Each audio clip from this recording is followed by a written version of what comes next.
নোয়াপাড়া একটা ঘটনা ঘটেছিল, সুদীপা পাল। 4টে বডি 4 জায়গায় পড়ে আছে, বডি তো পড়ে আছে, তার কাছে রয়েছে মিষ্টি প্লেটে 2 রকমের মিষ্টি, আর প্রত্যেকটা বডি তামার তার দিয়ে পেঁচানো, আর তার অপোজিট এন্ড দুটো প্লাগে গোজা। বনগায় কোনো একটা ঘটনা ঘটেছিল যেটা মারাত্মক কোনো একটা। এবার ওখানে একজন রাউডি ছিল, সে রাত্রিবেলা যার বাড়িতে ইচ্ছে সে চলে যেত, গিয়ে স্বামীকে বা ছেলে মেয়ে যারা থাকতো ঘর থেকে বের করে দিয়ে, এবং তারা ভয়ে বেরিয়ে যেত, দিয়ে তাদেরকে এনজয় করত। এত ভয়ঙ্কর? হ্যাঁ, সাধারণত দেখা গেছে যে রাউডি যারা, বড় বড় রাউডি যারা, এরা তো মূলত বেশিরভাগ ক্ষেত্রেই রুলিং পার্টির শেল্টারে। দমদম জেল থেকে পালিয়ে গিয়েছিল শেখ বিনোদ, তারপর শেখ বিনোদকে তো আপনিই ধরেছিলেন। 2টো দরজা ছিল দুদিকে, 2টো দরজা দিয়ে একসঙ্গে ঝাঁপিয়ে পড়লাম ওর উপরে, কেন ওর কাছে আর্মস ছিল। আপনার সঙ্গে চাকরি করেছেন এরকম কয়েকজন কোটিপতি পুলিশ অফিসারের নাম তো বলবেন না নিশ্চয়ই। কেমন লাগে যখন আপনার পোস্টে চাকরি করে বা আপনার সহকর্মী তারা যখন এরকম বিরাট ধনী হয়? সেটা নিঃসন্দেহে খারাপ লাগবে। আজ কেস ডায়েরিতে আমাদের মধ্যে এমন একজন অতিথি, তাকে কি বলবো, গোয়েন্দা, দক্ষ প্রশাসক, এমন এমন কাজ করেছেন যা যে কোনো পুলিশ কর্মীর জীবনে ঈর্ষার। সেই সুবীর চট্টোপাধ্যায় আজ আমাদের কেস ডায়েরিতে অতিথি। নমস্কার। নমস্কার। প্রথম যেটা জিজ্ঞাসা করব, পুলিশের চাকরিতে এসেছিলেন যখন, তখন তো পুলিশের চাকরি খুব একটা কেউ পছন্দ করতো না, তা সত্ত্বেও পুলিশের চাকরিতে এলেন। তখন আসা মানে চাকরির প্রয়োজনে চাকরিতে আসা। এবার দিন যত আস্তে আস্তে গেছে, সময়ের পরিবর্তনের সাথে সাথে অভিজ্ঞতা পাল্টেছে, চাকরির সম্বন্ধে ধারণা বা কমিটমেন্ট এগুলো দ্রুত গতিতে পাল্টে গেছে। শুরুর দিকে কি এমন কোনো অভিজ্ঞতা আছে? শুরুর দিকে মানে সিনিয়র অফিসার বা অন্যান্য যা হয়, তখন কীরকম পুলিশিংটা কেমন ছিল? অ্যাকচুয়ালি কী আছে, পুলিশিং তো সময়ের সাথে সাথে মূলত পুলিশিংকে বিভিন্ন প্রেক্ষাপটে বিচার করা হয়। যেরকম সার্বিকভাবে মানুষ পুলিশিংকে বেশিটা বিচার করে রাজনৈতিক প্রেক্ষাপটে, অতএব রাজনীতির সঙ্গে যারা যুক্ত তাদের কি বক্তব্য, তারা কিভাবে নিচ্ছে পুলিশের অ্যাক্টিভিটিসকে, এটা যেরকম একটা বড় দিক, বিশেষ করে বর্তমান প্রজন্মের কাছে। তার কারণ হচ্ছে, আমি একটা পুলিশ অফিসার হিসেবে আমি তো খুব একটা ভালো মাস্টার কিনা, কোনো একটা প্রফেসর সে কতটা দক্ষ, তার এফিসিয়েন্সি কতটা, ডেপথ কতটা, বা কতটা বোঝাতে পারে, বলতে পারে, এটা তো আমি বিচার করতে পারবো মানে ভালো মানুষ হলে ভালো পুলিশ অফিসার হবে এমনটা নয়? নয়। কেন? এটা অদ্ভুত এটা কথা। প্রফেশন তো। আচ্ছা, একটা টিচার সেটা তার প্রফেশন। কেন আমরা মানে ছাত্র ভালো টিচার জীবনে মানে আপনি বলতে চাইছেন যে একজন ভালো মানুষ ভালো শিক্ষক হতে পারেন না, কারণ শিক্ষকতা হচ্ছে এমন একটা প্রফেশন যেখানে তাকে শিক্ষকতাটা সঠিকভাবে দিতে হবে। সেরকম একজন পুরোহিত তিনি ভালো পুলিশ অফিসার হবেন এমনটা কোনো মনে করার না, কোনো কারণ নেই।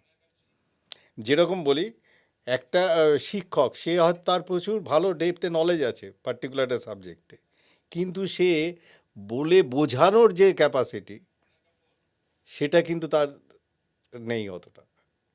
যার জন্য অনেক সময় আমরা দেখেছি ছাত্র জীবনে যে অনেক ভালো ভালো মাস্টার, বিশাল ডিগ্রি, বিশাল ভালো স্টুডেন্ট, ভালো খুব মেরিটোরিয়াস ট্যালেন্টেড, কিন্তু পড়ানোর সময় কিন্তু সেই কমিউনিকেশান স্কিলের এতটাই অভাব আছে যে সে কিন্তু টিচার হিসেবে কিন্তু সেই অনুযায়ী সাকসেসফুল নয়। তাহলে একজন ওসি হওয়ার জন্য বা ইন্সপেক্টর এই লেভেলটাই তো, আমরা ওসি কলকাতা পুলিশের সমস্ত ওসি থানা, আপনাদের সময় একটা সময় ওসি সাব ইন্সপেক্টরও কিছু কিছু জায়গায় ছিল, যাই হোক সব মিলে এই ইন্সপেক্টর এই পোস্টটা একজন মানুষের কি কি দক্ষতা লাগে? দেখুন, ইন্সপেক্টর পোস্ট একটা জিনিস, আর থানার ইন্সপেক্টর ইনচার্জ সেটা থানার আলাদা ইন্সপেক্টর জিনিস। ইনচার্জ, আমি সেটাই বলছি। ইন্সপেক্টর র্যাঙ্কের অফিসার বহু জায়গায় পোস্টিং আছে। না, আমি থানার কথাই বলছি। থানার ক্ষেত্রে যদি হয়, এফিসিয়েন্সি তো ডিপেন্ড করে যে অনেক টাইপের আছে, যেরকম অনেক ভালো অফিসার আছে, ইন্সপেক্টর ইনচার্জ আছে, যারা ভালো সুন্দরভাবে কাজটা করিয়ে নিতে পারে তার সাবঅর্ডিনেটকে দিয়ে। অনেক ভালো ইন্সপেক্টর ইনচার্জ আছে, সে নিজে খুব ভালো লিডার, তা সে এফিশিয়েন্ট লিডার, নিজে কাজটা বোঝে, কাজটা নিজে করে এবং বাকি সবাইকে সঙ্গে নিয়ে। ইনভেস্টিগেশন আর পলিটিক্যাল প্রেশার, এই দুটো কি কখনো সমস্যা তৈরি করে? নিশ্চয়ই করে। এই দুটোর মধ্যে সবচেয়ে বড় যেটা সমস্যা, সেই সমস্যা হচ্ছে মিডিয়া। আচ্ছা। কীরকমভাবে?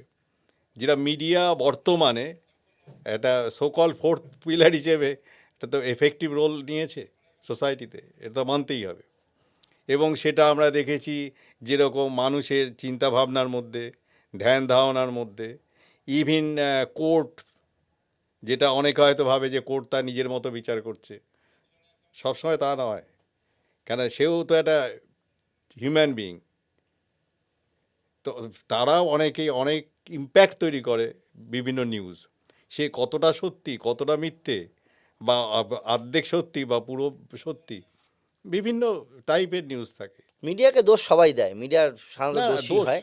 দোষ নয়, দোষ ভালো দুটোই আছে। আমি বলছি এটা একটা প্রভাব, প্রভাব তৈরি করে। ব্যাপক।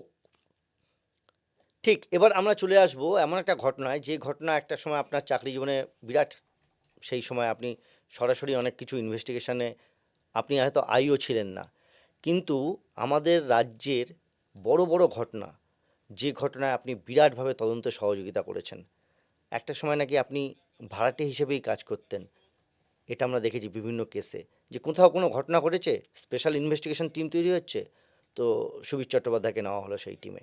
বিভিন্ন সময় হয়তো আপনার থানার এলাকার নয়, বাইরের নোয়াপাড়া একটা ঘটনা ঘটেছিল, সুদীপা পাল, ঘটনাটা মনে আছে আপনার?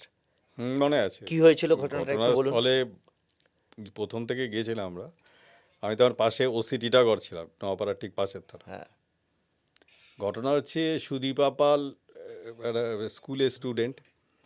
সে, তার একটা গৃহশিক্ষক ছিল, সেতির দাগ ছিল। হ্যাঁ, তার সঙ্গে সম্পর্ক। সম্পর্ক তৈরি হয়, যে সম্পর্ক অবৈধ, মানে সম্পর্ক বা ভালোবাসা যেটাই হোক, তার গভীরতা এত বেশি যে এ যদি যে ছাত্রী, যে আর শিক্ষক প্রায় বাবা মেয়ের মতো বয়সী। এবার সবচেয়ে যেটা অবাক করা কাণ্ড, সেটা হচ্ছে ঘটনাস্থল। সেটা একটা অদ্ভুত। কীরকম? যেরকম মেয়েটা, একটা দোতলা বাড়ি, ছোট বাড়িতে বাবা মা ঠাকুরদা ঠাকুমা চারজন থাকে, সঙ্গে এই একটাই মেয়ে।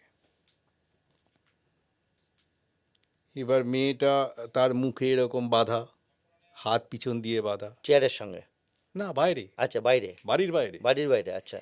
তো ঘটনা হচ্ছে কি, সাধারণত একটা ডাকাতি হলে যেরকম হয়, লোকে হাত পা মুখ সব বেঁধে দিয়ে এমনভাবে চলে যায় যাতে সে আর কিছু বলতে পারছে না, যে লোকজন ডাকবে, হুম চেঁচাবে, হুম। কিছুই করতে পারছে না।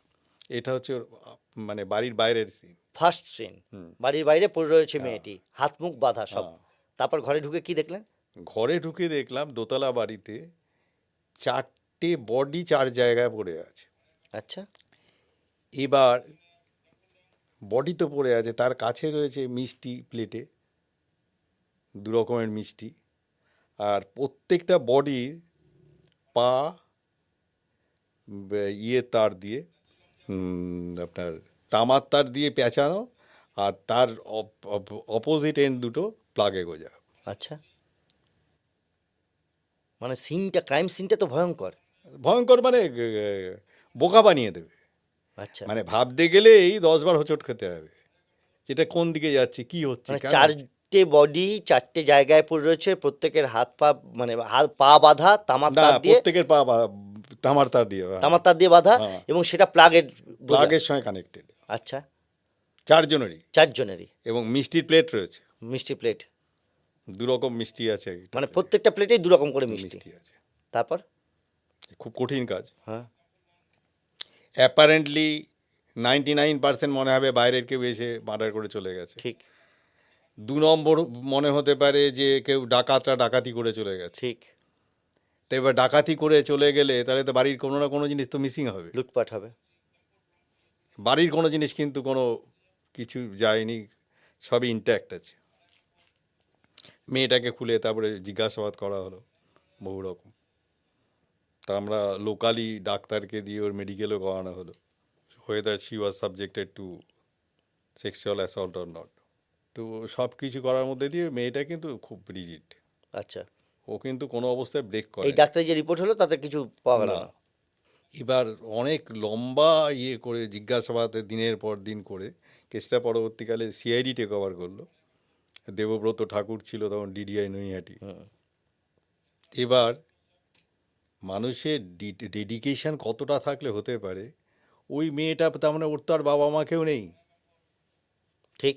বাবা মা ঠাকুরদা ঠাকুমা সব চারজনই সব মৃত। কেউ নেই। এবার কেউ নেই, অদ্ভুতভাবে ফিনিশিং হচ্ছে যে ওই কিন্তু সবাইকে মার্ডার করলো। মানে কিভাবে করলো?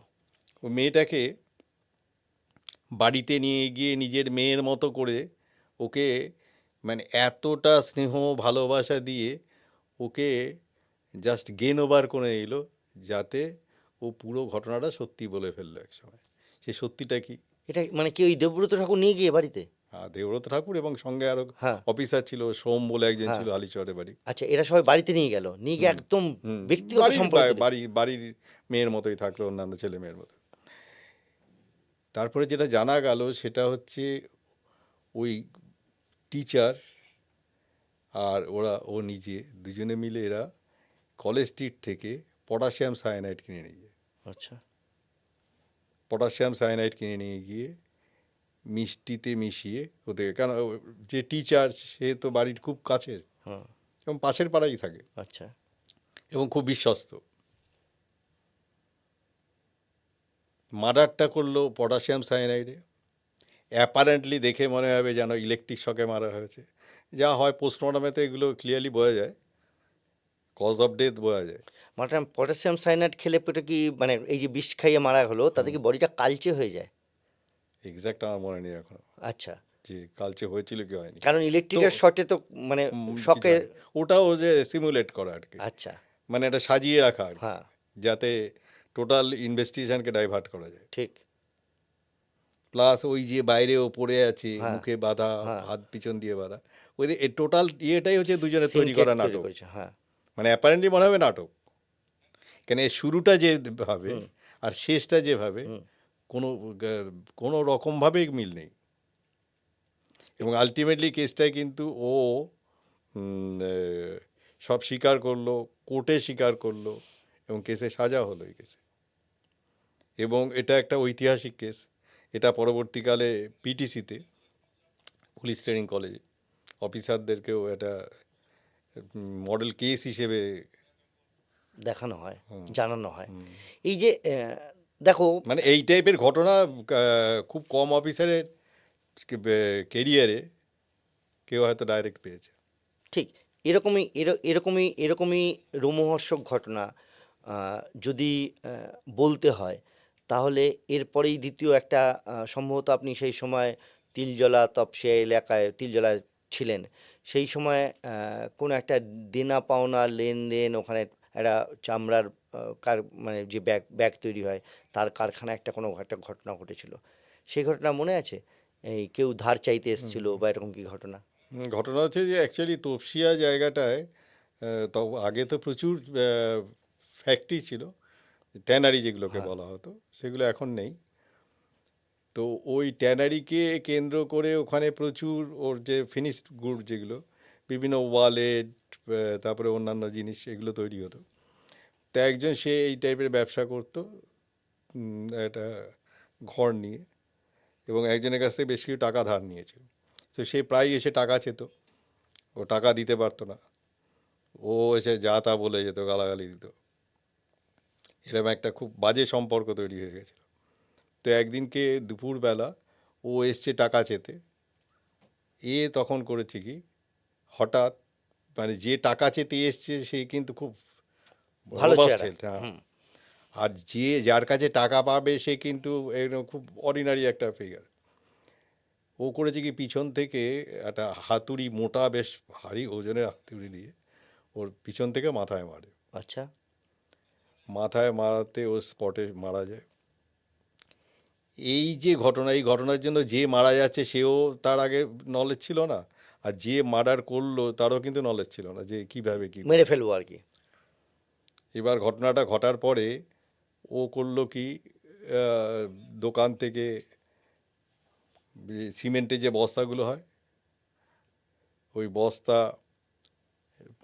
সুতলি দড়ি, তারপরে ওই বস্তা সেলাই করা, সেলাই করার যে সুই। সুই টাইপের, হুম। তারপরে করাত, আচ্ছা। হ্যাকশো যেটা, হুম।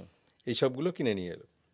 নিয়ে এসে ওই ওরই যে ঘরের ভিতরে বাথরুমে পুরো বডিটাকে টুকরো টুকরো টুকরো করে কাটলো।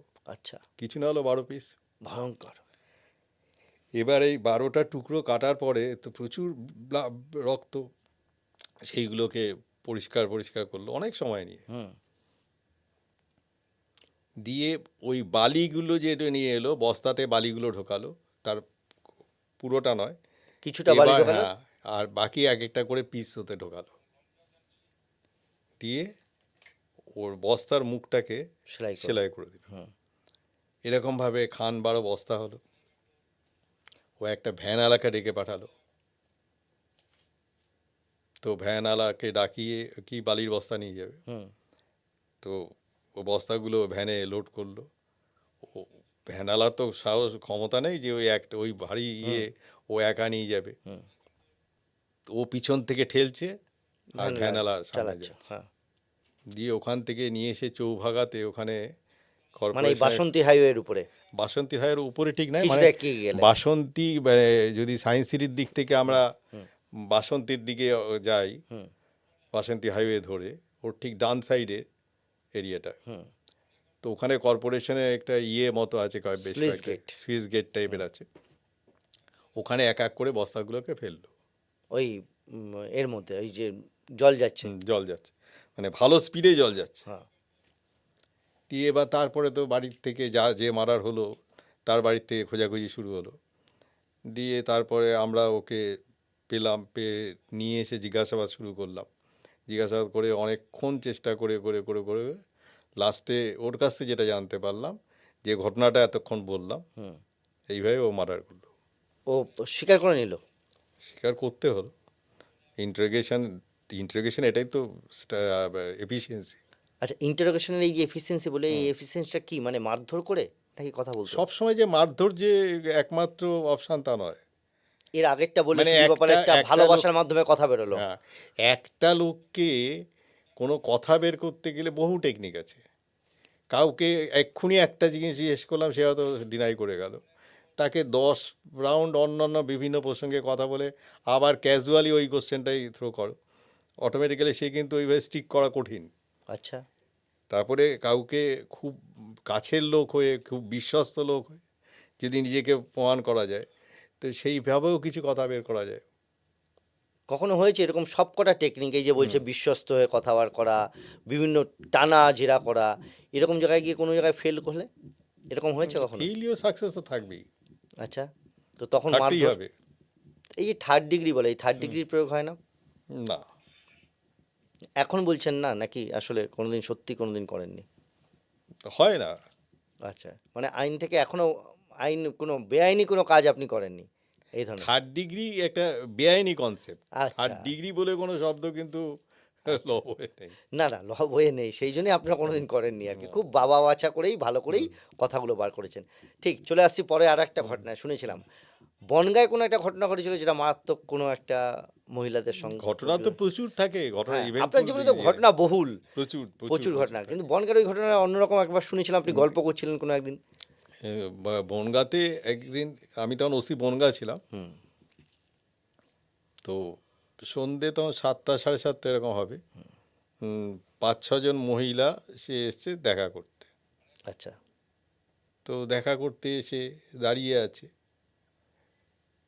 দিয়ে চারিদিকে তাকাচ্ছে। মানে অ্যাকচুয়ালি আমার পিছনের দিকে একটা জানলা ছিল, পাশ দিয়ে 2টো জানলা ছিল, 3টে জানলা। মানে বনগাঁ থানায় যেটা আপনার ওসি চেম্বার। ঘরটা, চেম্বারটা। তো এবার শুধু বাইরের দিকে তাকাচ্ছে আর দেখছে কে আছে, কেউ চিনতে পারছে কিনা বা কেউ দেখছে কে কিনা, দেখছে কিনা। কিন্তু কথা আমি বারবার জিজ্ঞেস করি, সেটা আর বলছে মানে না। কি বলতে এসছেন জিজ্ঞাসা করলে কোনো উত্তর দিচ্ছে না। দিয়ে খুব আস্তে, অনেকক্ষণ বাদে খুব আস্তে আস্তে তারপরে যেটা বোঝা, মানে সারমর্ম যেটা দাঁড়ালো, যে এরা কিন্তু ওই রেপ কেসের ভিকটিম প্রত্যেকে, মানে এই 4-5 জন মহিলা। 4-5। এটা কি করে সম্ভব?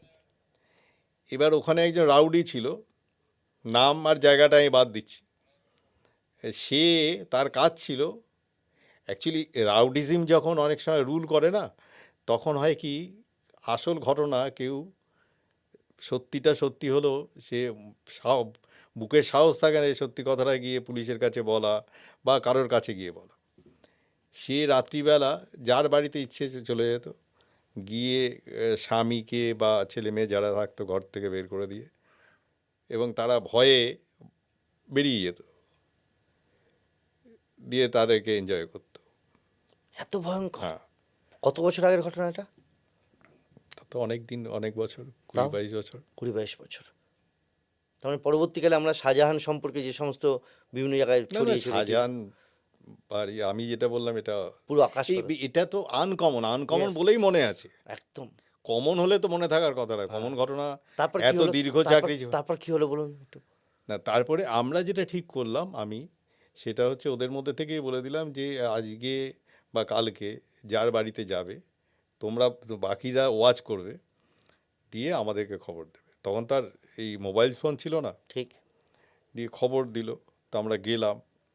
এবার যে যার কথা বলছি, যে আসামি, যে সে ভালো বড় মাপের রাউডি, তারও প্রচুর চালাচামুন্ডা আছে। হুম। তা আমরা যখনই গেলাম ধরতে, অটোমেটিক্যালি ও তার আগে বুঝে গেল, দিয়ে আমাদের সঙ্গে এনকাউন্টার হলো, মারা গেল। আচ্ছা, মানে গুলি চালালেন? ওরাও বোম চার্জ করলো প্রথমেই। মানে টার্গেট ছিল মারবেন? না, মারবো টার্গেট ছিল না, মানে বোম চার্জ করবে, বরং এটাই ধারণার বাইরে ছিল। মানে এত, এই যে আপনি প্রথমে বলা শুরু করছেন যখন, তখনই এই যে 4-5 জন মহিলা এবং যে ঘটনা বললেন যে নিয়মিত ওখানে, আনকমন, এ তো হতে পারে না, খুব কঠিন। সেখান থেকেই মানে বলছি। যার জন্য এত বছর আগের ঘটনা হলেও আমার মনে আছে। আর সেই জন্যই কি এটা ছিল না মনের মধ্যে যে পেলে মেরে দেবো? না, এত মারাত্মক। সেইভাবে ভাবিনি, প্রিপারেশনে ছিল না, কিন্তু এই ধরনের ঘটনা খুব আনকমন। গুলিটা কে চালিয়েছিল?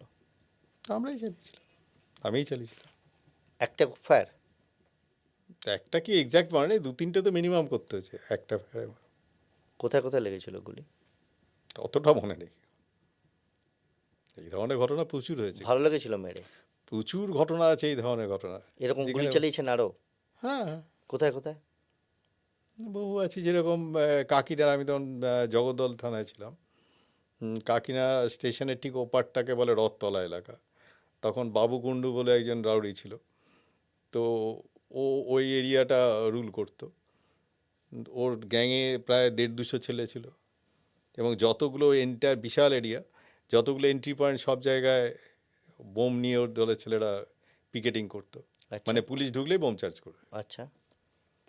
তো তখন যে এসডিপিও ব্যারাকপুর ছিল, সে ছিল তখনকার আইসি, যে ছিল সুনীল মণ্ডলের, আমরা সবাই মিলে 4টে দিক দিয়ে প্রায় 9খানা গাড়ি নিয়ে আমরা ঢুকলাম দিনের বেলা, একসঙ্গে? দুপুর দুটো। হুম। প্রায় ঘন্টা 3 ধরে ওরা বোম চার্জ করলো, ফায়ারে করলো। ফায়ারও করলো? হ্যাঁ, রাইফেল দিয়ে ফায়ার করলো। এতক্ষণ ধরে 4টে গ্রুপের সঙ্গে লড়ে যাওয়া মানে অনেক অনেক প্রচুর ম্যান পাওয়ার, এবং তার সঙ্গে প্রচুর বোম এবং অ্যামিনিশন লাগে। 3 এবং ঘন্টা 4 ঘন্টা? আলটিমেটলি দুজনকে আমরা এনকাউন্টারে মারলাম, পুলিশের লোকও ইনজিওর্ড হলো। কোনোদিন এরকম মৃত্যু ভয় পেয়েছেন বা মৃত্যুর মুখোমুখি হয়েছেন? এগুলো এই এই এই যেটা বললাম, এটা তো কে মারা যাবে কখন কী করে, এ তো আর, যেরকম আমরা যখন কোনো জায়গায় ফায়ার করি, আমাদেরকে সবসময় অনেক বেশি অ্যালার্ট থাকতে হয় যে একটা নিরীহ লোক যাতে না মারা যায়। কিন্তু একটা ক্রিমিনাল যখন ফায়ার করে বা সে যখন বোম চার্জ করছে, তার মাথায় তো এটা কাজ করার কোনো প্রশ্নই নেই। আপনাদেরকে জবাবদিহি করতে হয় এটার সঙ্গে, একটা খুব আইনই তাই আইনে বলছে। তাই বলছে। আর আপনি আইনের ক্রিমিনাল যদি মাধ্যমে, আইন মেনে চলবে, তাহলে তো ক্রিমিনাল হবে না। তো এই বাবুকুণ্ডুই মারা গেল শেষ পর্যন্ত? বাবুকুণ্ডু তখন মারা যায়নি, পরবর্তীকালে মারা গেছিল। সেই দিনকে যে ঘটনাটা বললাম, অতক্ষণ ধরে দিনের বেলা, দুপুরবেলা এনকাউন্টার, মানে অতগুলো প্রচুর অফিসার ফোর্স, 9টা গাড়ি, মানে বিরাট ব্যাপার, 4টে পয়েন্ট দিয়ে ঢোকা। পরবর্তীকালে মারা গেছিল এটা এনকাউন্টার। মানে যেখানে যখন গিয়েছেন এই ধরনের অপরাধীদের শায়েস্তা করার জন্য সর্বোচ্চ যা করতে হয় করেছেন। চেষ্টা করেছি। আরও একটা ঘটনা, দমদম জেল থেকে পালিয়ে গিয়েছিল শেখ বিনোদ। বই কাকিমা, শেখ বিনোদ কয়েকজন মিলে পালিয়ে যায়। তারপর শেখ বিনোদকে তো আপনিই ধরেছিলেন। ওটাও একটা বেশ অদ্ভুত ঘটনা ছিল। এরা যখন দমদম জেল থেকে পালায়, শেখ বিনোদের নামে তখন প্রায় 55টা মতো কেস ছিল। আচ্ছা। ওর অপারেশনাল এরিয়া ছিল মূলত ক্যালকাটা এবং সাউথ চব্বিশ পরগনা। তো ওরা যখন পালিয়ে যায়, তার আগে ও সিম কার্ড, ওর বউকে দিয়ে একটা সিম কার্ড নিয়ে নিয়েছিল, মানে বউয়ের কাছে রেখে প্ল্যান ছিলই আর কি পালানো। প্ল্যান করেই করেছিল। হুম।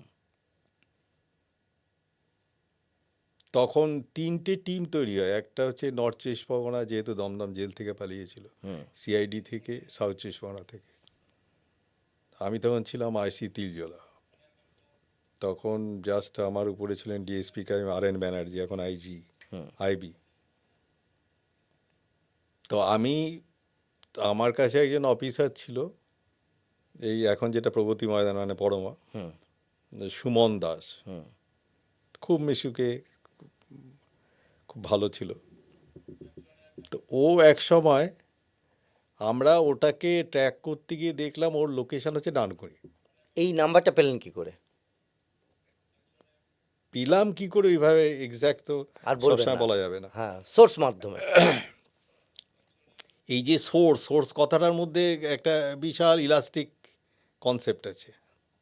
সোর্স মানে কি, একটা খবর আমি যে পাচ্ছি, হ্যাঁ। সেই খবরটা যদি মেটেরিয়ালাইজ করে টু ট্যাকেল দ্য ক্রিমিনালস, হ্যাঁ। টু ক্যাচ দ্য ক্রিমিনালস, সেক্ষেত্রে, বা টু আনার সামথিং, যে কোথায় এত আর্মস রাখা রয়েছে, বোম রাখা রয়েছে, বা কেউ অমুক জায়গায় একটা অপারেশন করতে যাবে, তার আগে একটা খবর পেলাম।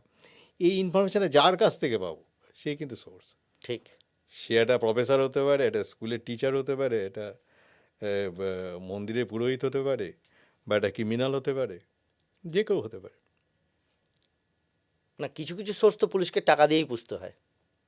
সেগুলো নর্মালি যেগুলো আছে, একটা লোককে আমি খবর নিতে পাঠালাম, এখান থেকে হয়তো বহু দূরে কোথাও যেতে হবে, তার যাতায়াত ভাড়া আছে, খাওয়া থাকা। খাওয়া দাওয়া, হাত খরচা, খাওয়া দাওয়া, বা কিছুটা ইনসেন্টিভ না দিলে সে তো করবে না, ঠিক। সে কেন রিস্ক নেবে। ঠিক। সেগুলো আছে কিছু কিছু ক্ষেত্রে তো করতেই যাই হোক, হবে। নাম্বারটা পেলেন, ট্র্যাক করলেন। করে যখন জানলাম আমরা ডানকুনি লোকেশন, তখন আমরা সুমনকে আমি কাজে লাগালাম। সুমন তখন ছিল আমার কাছে। একটা স্টোরি তৈরি করলাম আমরা, সেটা হচ্ছে বিনোদের ছবিটা সুমনকে দেয়া হলো, আর ওকে বলা হলো যে তুমি ওই এলাকায় যেগুলো যারা দালাল আছে, বাড়ির দালালি করে, তাদের সঙ্গে কন্ট্যাক্ট করা, ইভিন পার্টি অফিসেও গিয়ে যাওয়া। মানে এক্স্যাক্ট বাড়িটা পাচ্ছিলেন না, না। কিন্তু লোকেশন পেলেন ডানকুনি। হ্যাঁ। আচ্ছা। তো পার্টি অফিসে যাওয়া, গিয়ে ছবিটা দেখানো। মানে ওর যেটা ভার্সান, সেটা হচ্ছে যে ওর বোনকে কিডন্যাপ করে নিয়ে চলে গেছে এই ছেলেটা, তাকেও খুঁজছে। মানে তখন যেটা মাঝে মধ্যে এরকম হতো, একটা ঘটনা সবসময় চিরকালই স্বাভাবিক, হয়ে হ্যাঁ, এসছে। ফুসলে নিয়ে গেছে, তো চিরকালই ছেলেটাকে হয়েছে। সেই জন্য কেন খুঁজছে। ও যে এতটা ইন্টারেস্ট নিয়ে খুঁজছে, তার তো একটা ব্যাখ্যা দরকার। রিজন দিতে হবে, লজিক্যাল হুম। হতে হবে। তো সেটা করে আলটিমেটলি বাড়িটাকে ফিক্স আপ করা গেল। আচ্ছা। বাড়িটা ফিক্স আপ করা গেল। তারপরে আমরা খবর পেয়ে সঙ্গে সঙ্গে গেলাম। আর.এন. ব্যানার্জি, যিনি বললাম আইজি আইবি আছে, উনিও ছিলেন আমাদের সঙ্গে। ছিল, এখন রাম মণ্ডল আছে, এসডিপিও ক্যানিং, ঠিক। ও ছিল, আরও অনেকেই ছিল। তো আমরা যেটা ঠিক করলাম, নিজেরা 4টে টিম করে নিলাম, নিজেদের মধ্যেই দিয়ে নিজেরা ব্রিফিং করে নিলাম কার কী রোল হবে, কি কি পজিশনে সিচুয়েশান থাকলে কি কি করতে হবে। তা আমরা প্রথমে মোবাইলে ওর নাম্বারে রিং করলাম। রিং মানে করার বাড়ির বাইরে দাঁড়িয়ে? ঘরের বাইরে। আচ্ছা, ঘরের বাইরে দাঁড়িয়ে। আচ্ছা। তো ভাড়া বাড়ি তো। আচ্ছা। তো ও যে কথা বলছে, কি বলছে, সেটাও শোনা যাচ্ছে, মানে দরজার বাইরে আমরা। আচ্ছা। তা আমরা জানি রিং করলে রিং হবে, ও কথা বলবে। এটা কখন? গভীর রাত্রি রাত? তখন 1:30-2টো হবে। আচ্ছা, এই যে একটা মাঝখানে একটু ডিস্টার্ব করে একটা জিজ্ঞাসা করেন, এই যে পুলিশ বিভিন্ন জায়গায় তল্লাশি করতে যায় বা এই ধরনের অপরাধের রাত্রি 1:30-2টোয় কুকুর টুকুর তো চিৎকার করতে পারে, তখন করে, অনেক সময় করে। তখন কি করতো? অনেক সময় করে, অনেক সময় করে না। এটা করার মানে কি, যাতে আনসিন থাকা যায়, মানে লোকে দেখে ফেললে তো হল্লা হবে, হ্যাঁ। খবর পৌঁছে যাবে, যাকে ধরতে হচ্ছে তার কাছে আগে খবর পৌঁছবে। যাই হোক, দরজার বাইরে থেকে রিং করলেন। হ্যাঁ, রিং করলাম, দেখলাম রিং হলো না। এরকম 2-3 বার করার পরে বুঝলাম যে ওটা সাইলেন্ট মোডে রেখে দিয়েছে, আচ্ছা। ওর সেটা নিজেরা কথা বলছে। হুম। তা আমরা তখন যে দুটো দরজা ছিল দুদিকে, দুটো দরজা দিয়ে একসঙ্গে ঝাঁপিয়ে পড়লাম ওর উপরে, কেন ওর কাছে আর্মস ছিল। আচ্ছা, ভেঙে ঢুকলেন। হুম, এই যে ভাঙছেন যখন, কতক্ষণ টাইম লাগলো? একদম 1 সেকেন্ডে। কেন আমরা তো জানি যে এই ভাঙতে যদি সময় বেশি লাগে ও প্রিপেয়ার্ড হয়ে যাবে। হ্যাঁ, একসঙ্গে দুটো মানে ও প্রিপেয়ার্ড হয়ে যাওয়া মানে জেনুইন এনকাউন্টারে কে কোথায় কখন কী হয়, কেন তো ক্লোজ প্রক্সিমিটিতে তো, ঠিক যেটা বিরাট বড় ঘর তা তো নয়। না, ফলে ভেঙে ঢুকলেন, হুম ঢুকে ওকে ধরে ফেললেন, হুম ফায়ার আর্মস পেলেন। হুম শেখ বিনোদী ধরাটা হুম কতটা মানে গুরুত্বপূর্ণ, কতটা কঠিন ছিল? হুম, কঠিন তো ছিলই। আপনি বললেন তার 50 কারণ হচ্ছে 3টে জায়গায় সেপারেট আলাদা সিট তৈরি করা হয়েছিল। এতটাই মারাত্মক। হ্যাঁ, তো অ্যাকচুয়ালি আমি কোনো সিটের মধ্যেই ছিলাম না এই টিমের মধ্যে, তবু আমরা সবাই মিলে গিয়ে এই যে আলাদাভাবে গিয়ে ধরলাম। এই যে সিটের বাইরে থাকা, আমি প্রথমে শুরুতেই বলছিলাম যে বহু ক্ষেত্রে এটাকে আপনি সিট বলা যাবে না, এটা তো হ্যাঁ, যাই হোক। ইনভেস্টিগেশন নয়, যাই হোক। তো কিন্তু আপনি ইনভেস্টিগেশন মানে আপনার থানায় হয়নি, আইও নন আপনি, আপনি কোনো একটা জায়গায় সরাসরি, কিন্তু আপনাকে বারবার ডাকা হতো কেন? সোর্স নেটওয়ার্কে মানে ক্রাইম নেটওয়ার্কের না জন্য? না, এটা এটা আমার কিছুটা নেশা, কীরকম? মানে ক্রিমিনাল ধরা বা ক্রাইম কন্ট্রোল করা বা রাউডিজম ট্যাকেল করা, কত এগুলো বড় নেশা বড় ক্রিমিনাল ধরেছেন? প্রচুর। বেহালা আপনাকে অন্যরকমভাবে মনে রাখে। বেহালায় আপনি যখন গিয়েছিলেন, তার আগেই একজন সাব ইন্সপেক্টর বোধহয় মার্ডার হয়েছিল। কি হয়েছিল ঘটনা? ঘটনা হয়েছিল, একজন সাব ইন্সপেক্টর বলতে তখনকার সে ছিল সেই থানার মেজবাবু, সে ডামানা রোডে মার্ডার হয়ে যায়, তারপর পরই পোস্টিং হয় আমার। কিভাবে মার্ডার হয় মানে এমনি? লিঞ্চিং, মানে পাবলিক পিটিয়ে মেরে দেয়। পাবলিক না ক্রিমিনাল? পাবলিক, তার সঙ্গে ক্রিমিনালও ছিল। মেন রোডের উপরে, ডামানা রোড তো তখন আরও বিজি ছিল, হুম আরও গাড্ডা ফাড্ডা এতটা চওড়া ছিল না। হুম। তো সেরকম একটা প্রেক্ষাপটে আমার পোস্টিং হলো। মানে আমিও, এতটা ভয়ঙ্কর ছিল তখন বেহালা? হ্যাঁ, আমি তখন নিজে গিয়েও দেখেছি যে অনেক সময় দিনের বেলা বোম পড়ছে, ছিনতাই হয়ে যাচ্ছে দিনের বেলা। পুলিশের মধ্যে? আর রাউডি প্রায় কিছু না হলেও বেশ কিছু গ্রুপ ছিল, প্রায় 15-16টা গ্রুপ ছিল বিভিন্ন জায়গায়, মানে এবং কি সব নাম? অ্যাগ্রেসিভ। আচ্ছা, এই নোচে, অনেক অনেক গ্রুপ যিশু, ছিল, অনেক অনেক, একটা তো জায়গা নয়, অনেক। মানে এতটা ভয়ঙ্কর ছিল, পুলিশকে ভয় থাকতো তো? হুম, ভয় না থাকলেও পুলিশ যদি ফেস করতে যেত, চেস করতো, সেক্ষেত্রে ওরা পাল্টা বোম চার্জ করে দিত। মানে পুলিশের মারা যাওয়ার সম্ভাবনা সব থেকে বেশি ছিল। কীভাবে কন্ট্রোল করলেন? সবাই মিলে করা খুব কঠিন ছিল। আর বেহালা সেই অর্থে খুব পশ জায়গা, খুব শিক্ষিত লোকের বাস। অথচ সেখানেই এরকম পরিস্থিতি। হুম, আপনার উদ্যোগে একসময় বেহালার বড় বড় ক্রিমিনাল নাকি পরবর্তীকালে সবজির দোকান দিয়েছিল, মুরগির দোকান দিয়েছিল, এটা স্থানীয় ব্যবসায়ীদের সহযোগিতায় সাহেব মহল্লা এলাকায়। এটা হচ্ছে Tollygunge circular road, new Alipore, ওর ঠিক পাশেই সাহেব মহল বলে একটা জায়গা আছে, বস্তি এলাকা। ওখানে চারিদিক দিয়ে ঢোকার রাস্তা, মাঝে মাঝেই বোমবাজি করতো, আর আশেপাশের লোকেদের ছিনতাই করতো। এই ছিল ক্যারেক্টার। আর মানে ওদেরকে ধরা বা ইয়ে করা খুব কঠিন, কারণ চারিদিক দিয়ে যেহেতু পালিয়ে যাওয়ার রাস্তা। আর তারপরে যেহেতু বাড়ির লোকদেরও একটা সাপোর্ট ছিল, আর্থিক দিক দিয়ে যেহেতু খুব পিছিয়ে পড়া এলাকা ওইটা, সেখানটায় আমরা আশেপাশে ভালো যেগুলো ক্লাব বা ইয়ে, এগুলোকে অর্গানাইজ করে আমরা ওদেরকে অন্য সৎ পথে বেঁচে থাকার কিছু কিছু রাস্তা, যেরকম কিছু দোকান এইসব টাইপের জিনিস করে দিয়েছিলাম। মানে লোকাল লোকের একটা সাপোর্টও থাকলো, প্রশাসনেরও সাপোর্ট থাকলো, সব মিলিয়ে ওদের একটা মূল স্রোতে ফিরিয়ে আনা। তাতেই সাকসেস হয়েছিল। এছাড়া ওখানে কোনো ক্রিমিনালদের মারধর বা ওখানকার কোনো ক্রিমিনালদেরকে আটকানোর জন্য সেরকম কোনো ব্যবস্থা, কড়া ব্যবস্থা, একটা দিক তো আপনি বললেন সমাজের মূল স্রোতে ফিরিয়ে আনা, কঠিন সে ব্যবস্থা? যে কঠিন বলতে কি, অ্যাকচুয়ালি কি হয়, সাধারণত দেখা গেছে যে রাউডি যারা, বড় বড় রাউডি যারা, এরা তো মূলত বেশিরভাগ ক্ষেত্রেই রুলিং পার্টির শেল্টারে থাকে, ঠিক বেশিরভাগ ক্ষেত্রে। ঠিক। এবার পুলিশ হিসেবে যদি আমরা যদি জনসংযোগ বাড়াতে পারি, এগেনস্ট দ্য ক্রিমিনাল, মানুষকে সংগঠিত করতে পারি, তাহলে কিন্তু এই যে সাপোর্টটাকে আস্তে আস্তে কিন্তু ডাইলিউট করে দেওয়া যায়। মানে আমি ঠিক বোঝাতে পারলাম না ঠিক বোধহয়। ঠিক বুঝি। ব্যাপারটা এইরকম, আমি যদি নেতা হই, হুম। আমি যদি কোনো রাউডিকে সাপোর্ট করি, খুব সেই শেল্টার রাউডি দিই, তো বড় হবে। বড় হবে।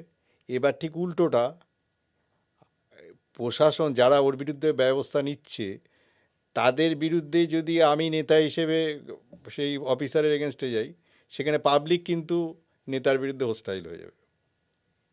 এটা বোঝাতে পেরেছিলেন এটা কমন থিওরি, খুব খুব কঠিন নয়। সেই সময় নাকি? পাবলিককে যদি ক্রিমিনালের বিরুদ্ধে অর্গানাইজ করা যায়, এই পাবলিকই তো ভোটার, তারাই তো ভোট ব্যাংক। তারপরে পুলিশকেও একটু খানিকটা হলেও রাজনীতি বুঝতে হবে তো। 100% বুঝতে হবে। আপনার সঙ্গে নাকি সেই সময় বামপন্থী বড় বড় লিডারের সঙ্গে খুব ভালো সম্পর্ক ছিল? খুব বাজে সম্পর্ক ছিল, একবার খুবই দুবার, বাজে। একবার দুবার বলবেন কি হয়েছে? সেরকম সম্পর্ক মানে বাজে ছিল জানি, কিন্তু কোনো ঘটনা নেই যে বিরাট কিছু মানে হয়েছে। আপনাকে সহ্য করতে পারতো না, না। কারণ আপনি কারণ নেতাদের আমি যে যে জিনিসটা বললাম, সেটা এটা তো এইটা নেতাদের করতে বিরুদ্ধে গেলে যে কোনো নেতা সে তো এটা ভালোভাবে নেবে না। ও যদি দেখে সেই, কেন ফিল্ডটা তো এক, ঠিক ফিল্ড এক বলতে সেই মানুষ, তারাই ভোটার, তারাই ভোট ব্যাংক, তারাই তাদেরকে অ্যাকচুয়ালি আমরা কি করি, আমাদের পুলিশের চাকরিটা হচ্ছে we are to deal with the garbage of the society. সমাজে যে জঞ্জাল, সেই শুধু জঞ্জালটুকু নিয়ে আমরা ডিল করি। কি জঞ্জাল? যেগুলো যারা আনওয়ান্টেড, অর্থাৎ ক্রিমিনাল, রাউডি, এদেরকে নিয়ে। কিন্তু সমাজে তো বেসিক পার্সেন্টেজ তো এর থেকে অনেক গুণ বেশি হচ্ছে ভালো মানুষের পার্সেন্টেজ। তাহলে তাদের একটা যদি ভালো সংখ্যক মানুষকে অর্গানাইজ করা যায় against the criminal, that is a big success. আর সেই সাকসেসের জন্য নেতাদের রসে পড়েছেন। তো হবেই, অস্বাভাবিক। লড়াই সব জায়গায়, সব জায়গায়, লড়তে হয়েছে, সব জায়গায়, লড়তে হয়েছে। ট্রান্সফার করেনি কোনো নেতারা? সব জায়গায় হয়েছে। ট্রান্সফার করিয়েছে আপনাকে? এরকম তো দু এক হয় জায়গায় হয়েছে। হয়েছে। কি কি ঘটনার পরিপ্রেক্ষিতে হয়েছে? সেটা তো আর এক্সাক্ট মনে নেই, হয়েছে। যখনই এরকম ঘটনা, মানে আপনি পুরনো খারাপ জিনিস মনে রাখতে চান না, ভালো জিনিস মনে রাখতে চান। ঠিক ভালো আছে। জিনিস না, অ্যাকচুয়ালি যে জিনিসটা বাস্তব, আমি আমার অভিজ্ঞতা দিয়ে দেখে, যেরকম আমি আমার চাকরি জীবনে, দীর্ঘ চাকরি জীবনে সবচেয়ে বড় প্রাপ্তি হচ্ছে, যেরকম আমি বনগাঁয় ছিলাম বহু বছর আগে, ওসি বনগাঁ ছিলাম। আমি রিটায়ার করার পরেও বনগাঁর মানুষ আমাকে আফটার রিটায়ারমেন্ট আমাকে সম্বর্ধনা দিয়েছে। ওখানে ভাবা যায় না। ওখানে বাটার মোড় বলে একটা জায়গা আছে, যেরকম বেহালাতেও ঠিক একই অবস্থা। আফটার রিটায়ারমেন্ট ওখানে ওখানকার ব্যবসায়ী সমিতি, ওখানে রিপোর্টার্স গিল্ড, এরা সবাই মিলে আমাকে সম্বর্ধনা দিয়েছে। এটা চাকরি জীবনে অনেক অনেক বেশি পাওনা, ঠিক এটা বিরাট প্রাপ্তি। ঠিক।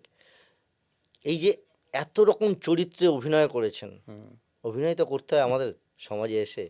ছদ্মবেশ কতবার ধারণ করেছেন অনেকবার, ধরতে গিয়ে? অনেকবার। কাছাকাছি একটা যেটা মনে আছে, এখানে কাছেই কসবায়, হ্যাঁ, কি হয়েছিল?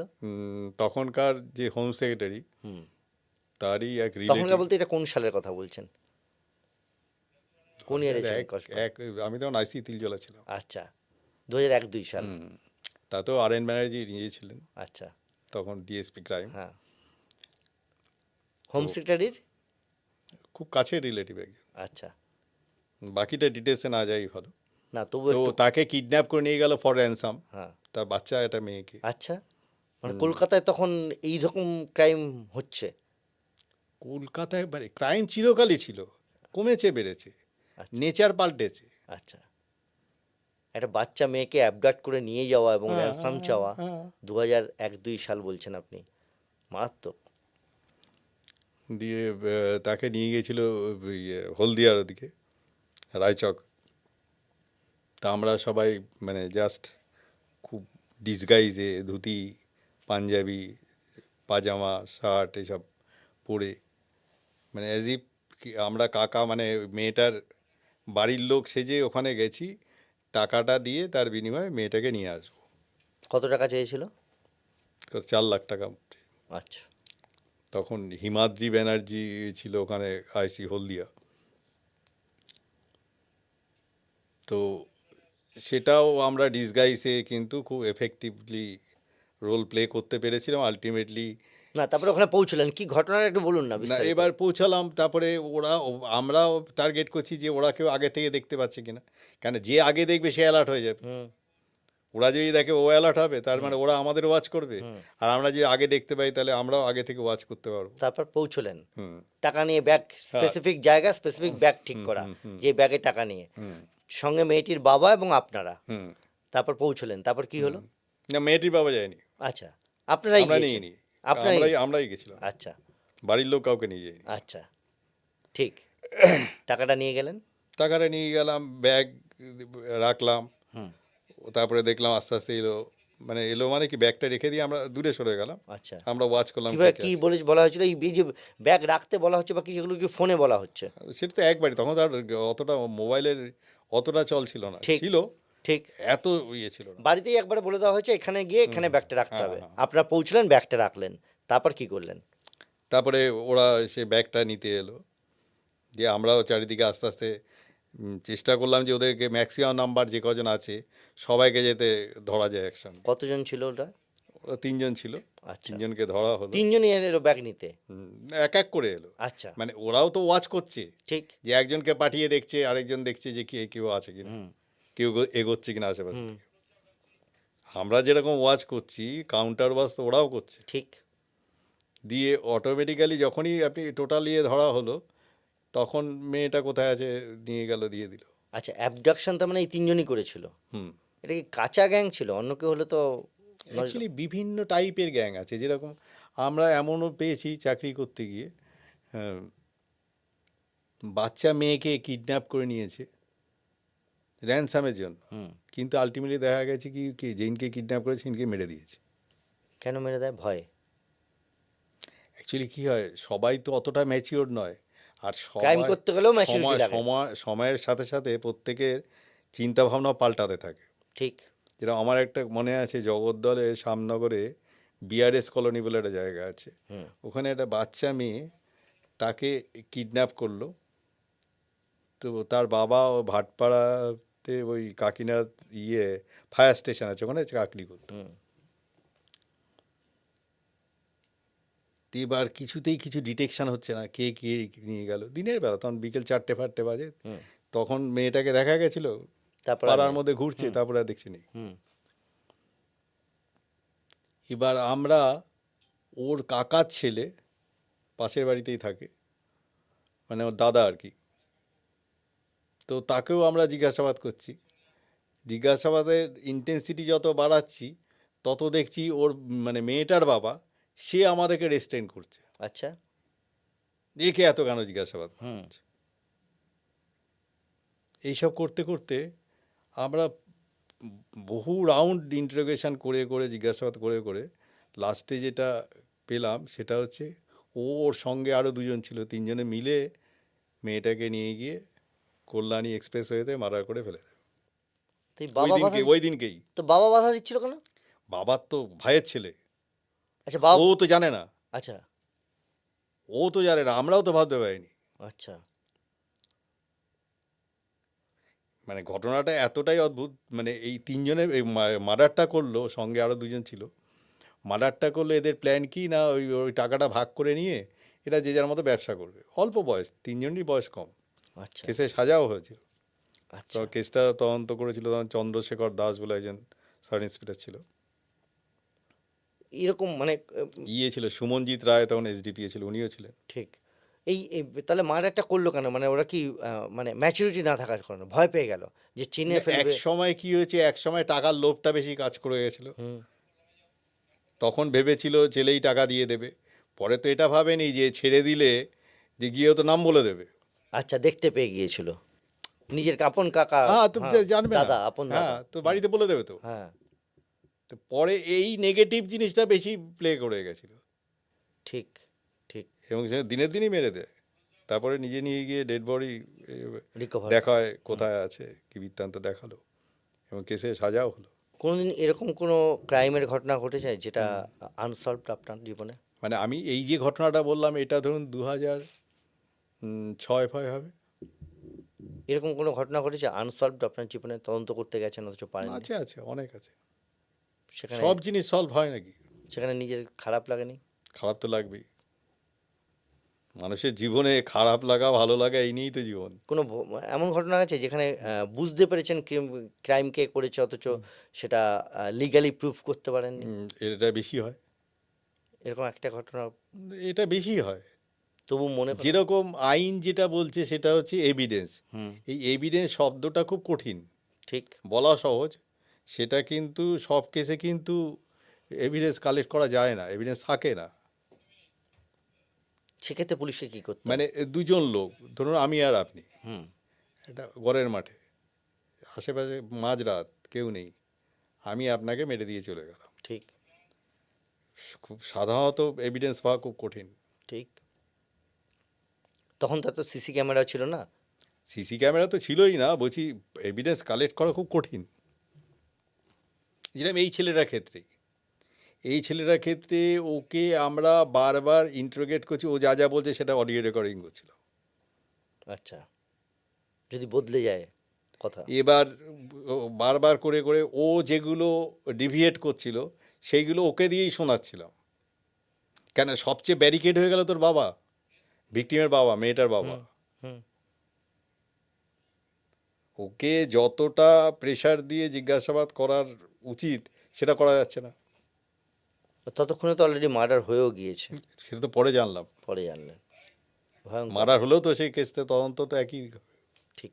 তার মানে এই যে এভিডেন্স এভিডেন্স পাওয়া, এভিডেন্স তৈরি করা, এভিডেন্স প্রপারলি কোর্টে প্রোডাকশন করা দুটোর মধ্যে অনেক তফাৎ। খুব পার্থক্য, খুব, এবং অনেক কঠিন কাজ, এটা বলতেই হয়। তাহলে তাই এখন যেটা দাঁড়িয়েছে, ওয়েস্ট বেঙ্গলের কথা বলছি, কলকাতা বা বেঙ্গল পুলিশ বোথ, এখন ইনফ্রাস্ট্রাকচার কিন্তু অনেক অনেক অ্যাডভান্সড, টেকনোলজি অনেক অ্যাডভান্সড। এবং আপনি দেখেছেন বোধহয়, এই কিছুদিন আগেও দেখলাম জয়নগরে একটা কেসে 2 মাস না 3 মাসে ট্রায়াল কমপ্লিট করে কনভিকশন হয়ে গেল। অ্যারেস্ট, ইনভেস্টিগেশন, এগুলো তো একটা part. Arrest, investigation, trial, conviction. ঠিক। তারপর আরেকটা দেখলাম আপনার জলপাইগুড়ির একটা কেসে জলপাইগুড়ি, হ্যাঁ, মাস 3 ছিল, বোধ হয়। হ্যাঁ। তো এখন মালদা, নদিয়া, হ্যাঁ, বেশ কয়েকটা কেস পরপর হয়েছে। মানে ইনভেস্টিগেশন এইডসগুলো অনেক অনেক অনেক বেশি পরিকাঠামো অনেক উন্নত।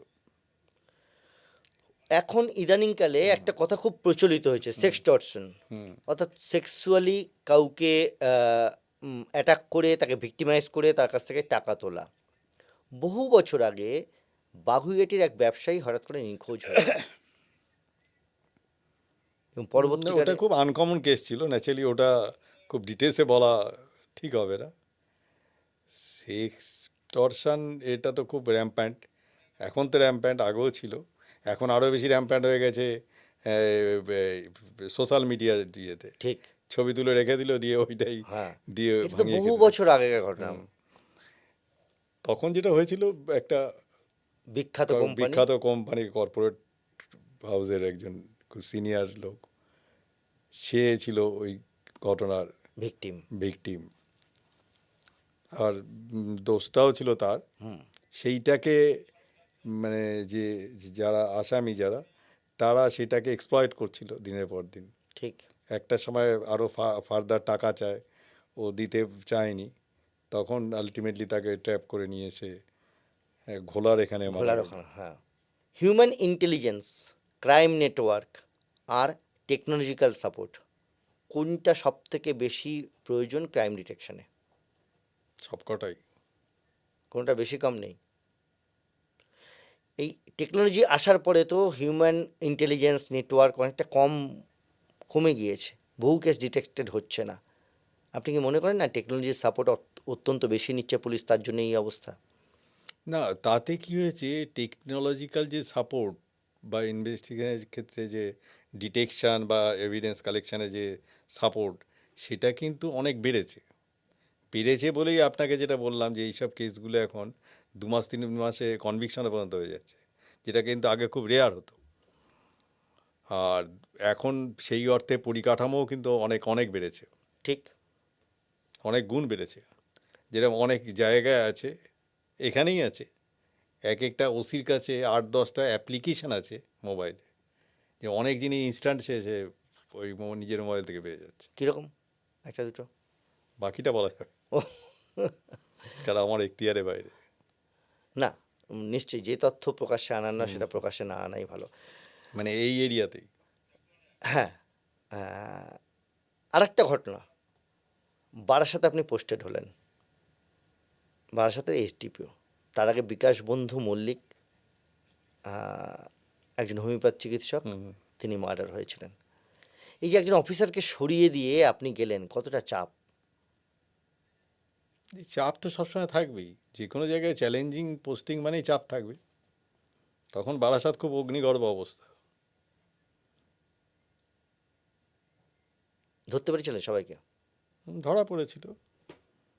পরে যেটা জানা গেছিল সেটাও একটা অদ্ভুত। আমি যেটা বললাম না আপনাকে, যে মিডিয়া, পলিটিক্স, এই সব জিনিসগুলোর এর একটা বিরাট ইম্প্যাক্ট আছে কিন্তু, মানে সমাজের উপরে, ইনভেস্টিগেশনের উপরে, পুলিশের উপরে, সার্বিকভাবে। কি অদ্ভুত জিনিস জানতে পেরেছিলেন এই কেসটা? এটা আদৌ মার্ডার নয়। মানে কি হয়েছিল? স্ট্রোকে মারা গেছিল, হার্ট অ্যাটাক হয়েছে। তাহলে কিছু হয়নি পরে। এই যে 302 কেস, হ্যাঁ, তখনকার আইন অনুসারে, একটা কেস যখন শুরু হয় সেই সেকশনটা তো এমন নয় যে say that will be the last section. ঠিক ঠিক। অতএব আপনি শুরু যে কোনো সেকশনেই করুন। না, এটা তো আগে ছিল না। রিজয়নুরের ঘটনার সময় প্রথম প্রকাশ্যে আসে যে কি? যে কমপ্লেন হবে সেই সেকশনেই কেস শুরু হবে, তারপর যা সেটা হয় ঠিক হবে। আছে। আগেও হ্যাঁ, তাই ছিল, কিন্তু আমরা প্র্যাকটিস ছিল না। এটাও তাই তো। তখন এই পার্টিকুলারলি এইসব ব্যাপার নিয়ে তখন বারাসাতে একটা বেশ খুব হইচই। ডামাডোল চলছে। হুম, তো অটোমেটিক্যালি যা কমপ্লেন সেই অনুযায়ী সেকশন হয়েছে, সেই অনুযায়ী কেস হয়েছে, ঠিক। সেই অনুযায়ী হইচই হয়েছে, হুম। সেই অনুযায়ী সোশ্যাল মিডিয়া, প্রিন্ট, ইলেকট্রনিক ব্যাপক। মিডিয়া ট্রায়াল করে ফেলেছে, যেরকম করে। যেরকম আপনারা করেন না ওই প্যানেল ডিসকাশনে, হ্যাঁ, each and every one is an expert. আচ্ছা। সেখানে তো আপনাদের পুলিশের লোকরাও থাকে, সেখানে তো তারা এক্সপার্টের বক্তব্য রাখে। সে রাখে, কিন্তু আমি বলছি যে থাকে মানে কি, কেউ তো সেদে থাকে না, আপনারা ডাকেন তাই থাকে।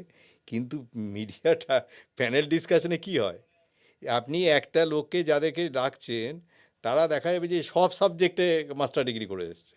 আপনাদের মিডিয়ার সম্পর্কে যা বলছেন তো অস্বীকার করছি না, ঠিক আছে, কিছু কিছু ক্ষেত্রে সত্যি। এটাই সত্যি না মিথ্যে না, বলছি? আমি তো বলছি সত্যি। এটাও তো ঘটনা আছে, আপনাদের কোনো কোনো বন্ধু গিয়ে সেখানে অনেক নীতি কথা বলে। যেতে পারে, যে যার ব্যক্তিগত নীতির উপরে চলে তো। আচ্ছা, সেক্ষেত্রে আপনি একটুখানি কড়া নয় না অতটা। না, করা না না, আমি বলছি যে প্রত্যেকটা মানুষ তার নীতির উপরে যে বিশ্বাস আপনার করে। সঙ্গে চাকরি করেছেন এরকম কয়েকজন কোটিপতি পুলিশ অফিসারের নাম তো বলবেন না নিশ্চয়ই? শুনেছি প্রচুর বিদেশ টিদেশ ঘুরে, বাইরে যায়, থাকে। শুনিনি আমি। ও আচ্ছা। কেমন লাগে যখন আপনার পোস্টে চাকরি করে বা আপনার সহকর্মী, তারা যখন এরকম বিরাট ধনী হয়? সেটা নিঃসন্দেহে খারাপ লাগবে। ও খারাপ লাগে? হুম। আচ্ছা, কি মনে হয় তারা সৎ পথেই? ধরুন বিদেশে যাওয়া এখন বহু অফিসার আছে যারা যে যে র্যাঙ্কে চাকরি করেছে, যা মাইনে পায়, তাতে বিদেশে যাওয়া যায়। না, একবার দুবার বিদেশে যাওয়ার কথা আমি বলছি না আর কি, নিয়মিত বিদেশে যাওয়া, বিরাট বাড়ি, কারো কারো হোটেল, শুনেছি পুলিশের অফিসারদের নাকি অনেকের এরকম সেটা হচ্ছে। হলে তো আনএক্সপেক্টেড, আনওয়ান্টেড।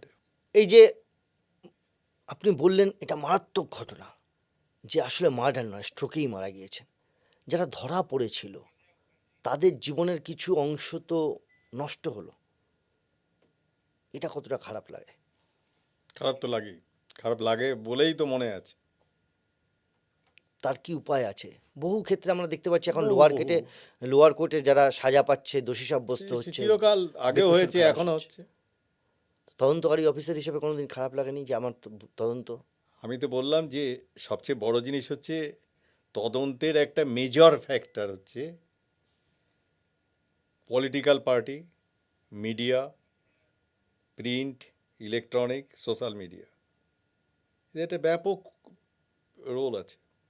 এবং এতে ক্ষতি হচ্ছে ক্ষতি হচ্ছে তো। বহু ক্ষেত্রে। হ্যাঁ, আচ্ছা, আরেকটা জিনিস, রাজনৈতিক এই যে চাপের কথা, একজন পুলিশ অফিসার রাজনৈতিক চাপ কিভাবে আটকাতে পারে? সে কি সৎ হলে রাজনৈতিক চাপ আটকাতে পারবে? সৎ অসতের চান্স এখানে কম। মানে অসৎ কেন, হলেই- পলিটিক্যাল পার্টি তাদের যে পলিটিক্যাল এজেন্ডা থাকে সেই এজেন্ডা অনুযায়ী কাজ করবে। অতএব যদি রুলিং পার্টির এগেনস্টে হয়, তাহলে অপোজিশনে যারা আছে তারা যে কোনো ইস্যু পেলেই সেটা নিয়ে খেলবে। আবার ঠিক একই রকমভাবে রুলিং পার্টি সে যদি অপোজিশনের এগেনস্টে কোনো ইস্যু পায়, সেটাও সেইভাবে তারা ডিল এটা করবে। থেকে বাঁচার উপায় কি? মানে কিভাবে ট্যাকল করতে, এটা কিভাবে? কোনো বাঁচার কোনো মানে উপায় নেই। স্পটে খেলতে খেলতেই জিততে এটা হবে? বাঁচার কোনো উপায় নেই। বিশেষ করে পশ্চিমবঙ্গে আমি যেটা দেখেছি, সারা বছর 365 দিন রাজনীতি হয়। আর আপনি অন্য যে কোনো স্টেটে চলে যান ইন্ডিয়ার মধ্যেই, বিদেশে তো বাদ দেন, ইন্ডিয়ার মধ্যে অন্যান্য স্টেটে চলে যান, আপনি এই বছরে ইলেকশনে কয়েকটা দিনই আপনি শুধু রাজনীতি দেখতে পাবেন। পোস্টারিং, ওয়ালিং, এসব বিভিন্ন কিছু দেখতে পাবেন। আর বাকি সারা বছর কিন্তু দেখবেন যে কোনো এখানে মনে হবে কিছু পলিটিক্যাল পার্টির কোনো অস্তিত্বই নেই। রাজনীতির উপর আপনার একটু রাগ আছে? কেন রাগ থাকবে? আমি যেটা বললাম আপনি নিজে দেখবেন। না, তাহলে এই যে এই রাজনীতিটাকে আপনি মনে করছেন যে খারাপ? আপনি যদি এই ডাক্তারের কেসটা জিজ্ঞেস করেন, আপনি জানি না আপনি কতটা কভার করেছিলেন, গিয়েছিলেন কিনা স্পটে, বা তখনকার যে রাজনৈতিক পরিস্থিতি কী ছিল এই ঘটনাগুলো নিয়ে। মানে যে কোনো ইনসিডেন্টে আপনি বলছেন রাজনীতি যখনই যুক্ত হয় সেটাকে একটা অন্যরকম মোড় নেয়, হ্যাঁ, তো নেবে, অন্যরকম নেবে, পরিস্থিতি নেবে, তৈরি নেবে। হয় এবং সেটা ক্ষতি করে আসলে। ক্ষতি করে তো, মূল জায়গা থেকে তো ডিভিয়েট করে যায়। এরকম কোনো ঘটনা, আর কোনো ঘটনা ঘটেছে আপনার জীবনে হয়তো যেখানে ঘটেছে। রাজনৈতিক চাপে দেখা গিয়েছে আসলে যে দেখ, এই ঘটনা এই ঘটনাটা কিন্তু আমার টাইমে ঘটেনি, আমার আগে। আগেই ঘটেছে, কিন্তু পরবর্তীকালে আপনি গিয়ে প্রপার ইনভেস্টিগেশন করেছেন? কিন্তু যাই হোক, তো এই টাইপের ঘটনা প্রতিদিন ঘটছে, বাঁচার কোনো উপায় নেই, আরও বাড়বে। খারাপ হবে আরও। হুম। তাহলে পারফেক্ট একজন ওসি, তাকে এগুলো ট্যাকেল করার রাস্তা একটাই, ইনভেস্টিগেশন করো, ল অ্যান্ড অর্ডার সামলাও, আবার পলিটিক্যাল সিচুয়েশন। শোনেন, পারফেক্ট বলতে ওইভাবে হয় কেউ থাকে না, তো সব কিছু ম্যানেজ করে চলাটাই হচ্ছে। একজন ওসির কাজ। গ্রেট। সেই হিসেবে তাকে যেরকম ইনভেস্টিগেশন ঠিক মতো করতে হবে, অ্যারেস্ট ঠিক মতো করতে হবে, কেসে যাতে প্রিভেন্টিভ মেজার ঠিক মতো নিতে হবে, পলিটিক্যাল বিভিন্ন প্রোগ্রাম, ল অ্যান্ড অর্ডার, সেসবগুলো দেখতে হবে। এই তো অনেকগুলো প্যারামিটার্স আছে। ঠিক। তারপরে বলুন তো, সৎ থাকাটা কত বেশি গুরুত্বপূর্ণ? নিঃসন্দেহে গুরুত্বপূর্ণ। That is also an additional strength. কিন্তু তার মানে এই নয় যে সৎ থাকলেই সে ভালো ওসি হয়ে গেল, তা হবে না কিন্তু। আচ্ছা, সৎ অথচ অকর্মণ্য প্রচুর লোক আছে, হ্যাঁ, প্রচুর আছে। অথচ অসৎ এবং যোগ্য লোকও আবার আছে, প্রচুর আছে। আছে। নিজেকে কোন ক্যাটাগরিতে ফেলবেন? সেটা আমাকে কি করে ক্যাটেগরিতে ফেলে? আমার অ্যাসেসমেন্ট তো বাকিরা করবে। না, আপনি সৎ এবং যোগ্য দুটোই। নিজের অ্যাসেসমেন্ট তো নিজে করা যায় না, না। ঠিক। আচ্ছা, এই শেষে আর একবার জিজ্ঞাসা করছি আপনাকে যে ভাড়াটে হিসেবে অনেক বেশি কাজ করেছেন ইনভেস্টিগেশনে, করেছি, কিছু কিছু তো করেছি। পুলিশ মেডেল পেয়েছেন? কি কি পেয়েছি। পেয়েছেন? আইপিএম পেয়েছি, পিপিএম পেয়েছি, দুটোই ন্যাশনাল অ্যাওয়ার্ড। দুটোই ন্যাশনাল অ্যাওয়ার্ড। স্টেট অ্যাওয়ার্ড সেটাও প্রথমবারই পেয়েছি। এটা কি রেয়ার? ওসিআইসি লেভেলে চাকরি করেছে কন্টিনিউয়াস, সেই দিক দিয়ে সব কটা অ্যাওয়ার্ড পাওয়া খুব রেয়ার। তাহলে গর্বের জায়গা এটাই। এখন তো আর গর্বের না, এটাই প্রাপ্তি আর কি, আচ্ছা, এই রিটার্ন। যে রিটায়ারমেন্টের পরে হুম। আপনি যে কোনো পুলিশ অফিসার, আপনাদের মতো যারা অফিসার, প্রচুর ক্রিমিনাল ধরেছেন, গুলি করেছেন, মেরেছেন, রিটায়ারমেন্টের পরে কি সাবধানে থাকতে হয়? থাকা উচিত, থাকে। ভয়ে না সাবধানে? সাবধানে।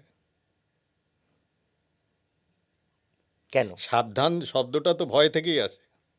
কেন? বলছি, সাবধান শব্দটার উৎপত্তি কিন্তু ভয় ভয় থেকে। থেকেই। ঠিক। কেউ রিটালিয়েট করতে চেলো, বা কেউ কারোর হয়তো রাগ আছে, তো সিকিউরিটি অ্যারেঞ্জমেন্ট কী থাকে? কিছুই থাকে না আমাদের। পুরনো এমন অনেক গল্প যা শোনা যায় না, বা এখন যারা কাজ করছেন বা সাধারণ মানুষ অনেকেই জানেন না। সেই ঘটনাগুলো কতটা মারাত্মক ছিল এবং তার থেকে শিক্ষা নিয়ে এখন পুলিশ অফিসাররা যারা কাজ করছেন তারা বুঝতে পারবেন, আর সাধারণ মানুষ যাদের জানা ছিল না তারা বুঝতে পারবেন। ফলে এটা অত্যন্ত একটা গুরুত্বপূর্ণ জায়গা এবং সুবীরবাবু আজ যা বললেন সেখান থেকে শেখার অনেক কিছুই রয়েছে। আপাতত আজ কেস ডায়েরি এই পর্যন্তই।